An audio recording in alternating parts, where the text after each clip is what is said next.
Mastermind internationally Mr. Wailazi imbira dzapera mastermind washanali ndinozviziva wadova nenyota uya ndikupe mvura ubate nguva kausanonoka ndinoda nguva neunozviziva kati Katarina ndichange ndakamira parinodoka zuva zveshuwa ndakusuwa uya ndikuone mdiwa kati Katarina ndichange ndakamira parinodoka zuva zveshuwa ndakusuwa uya ndikuone mdiwa uyatisangane mutime kumazuva ronodoka uchaona nhume usaramba mudiwa ubvume shuviro yangu ndikuone usakanganwa kutakura chirongo chemvura kuitira kana wodzokera woenda nemvura.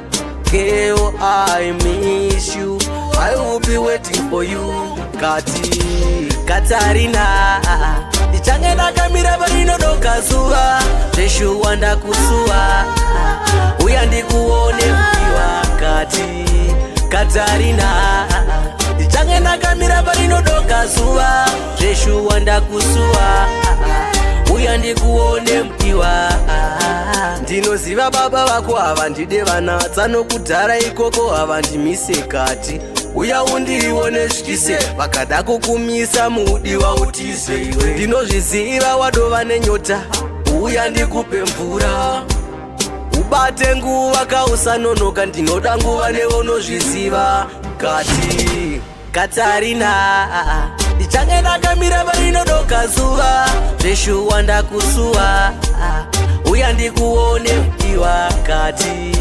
Katarina ndichange ndakamira parinodoka zuva zveshuwa ndakusuwa uya ndikuone mdiwa uyatisangane kutsime kumazuva ronodoka uchaona nhume usaramba mudiwa ubvume shuviro yangu ndekuti ndikuone usakanganwa kutakura chirongo chemvura kuitira kana wodzokera woenda nemvura. Girl, I miss you, I will be waiting for you.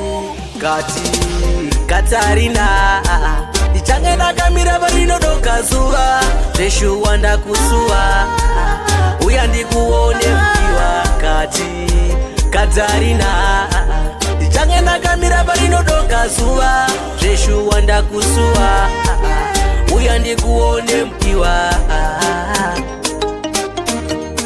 ndichange ndakamira parinodoka zuva zveshuwa ndakusuwa uya ndikuone mdiwa kati Katarina ndichange ndakamira parinodoka zuva zveshuwa ndakusuwa uya ndikuone mdiwa. Mastermind production.